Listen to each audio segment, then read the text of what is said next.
Kag sa numero 1 sa mga balita, subong nga adlaw.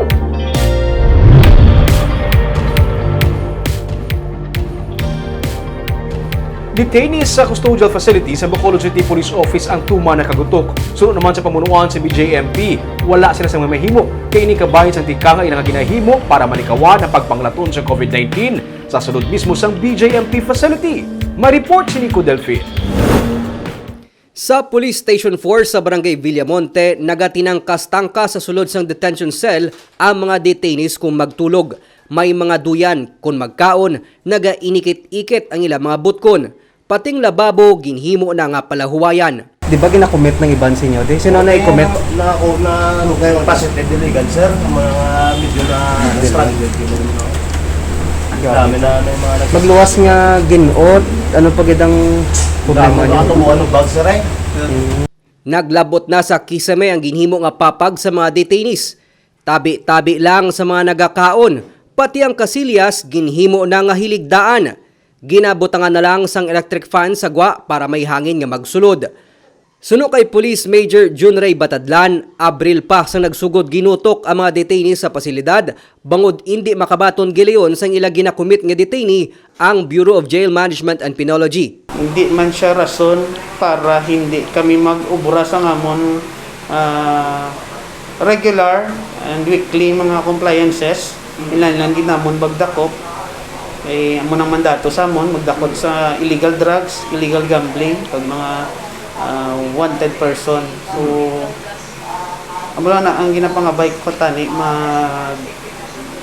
next na commitment damo na ang ipa-commit sa BJMP para mabuhi na naman ang amon ding PDL sa police station.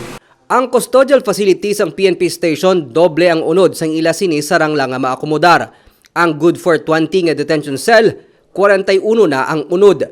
Gani hindi mapaiway nga pila sa ila ang nagbatsyag sang balatian kasubong sang hapo kag mga skin allergies. And then kung may ginabatsyag ang aton PDL, automatic gatawag ka sang mga volunteers, medical volunteers ta. Gina-check ang ilang blood pressure, vital signs.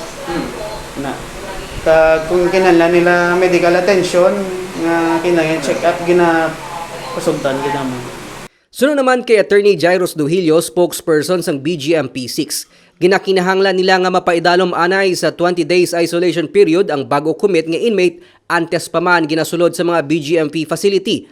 Wala sang shortcut sa ginapatuman nga health protocol so na kay Duhilio, gani bisan sila ang wala sang may mahimo. Kung may mapasti, for example, hindi natin sila ma-download sa mga jail units o origin nila. Kaya ma-isolate naman kita sa ila. Just in case nga hindi natin ma-screen sang maayo pag makadala sila ng COVID. Ang matabusin na nga aton nga jail siya magiging distributor na sang COVID. So, this is the best way, no? Ang aton nga protocol, ang 21-day quarantine period. Handa naman ang mga detainee nga magsakripisyo o galing nga masubo lang suno sa ila, amo nga bisan ang ilang mga pamilya ang hindi na makabisita sa ila.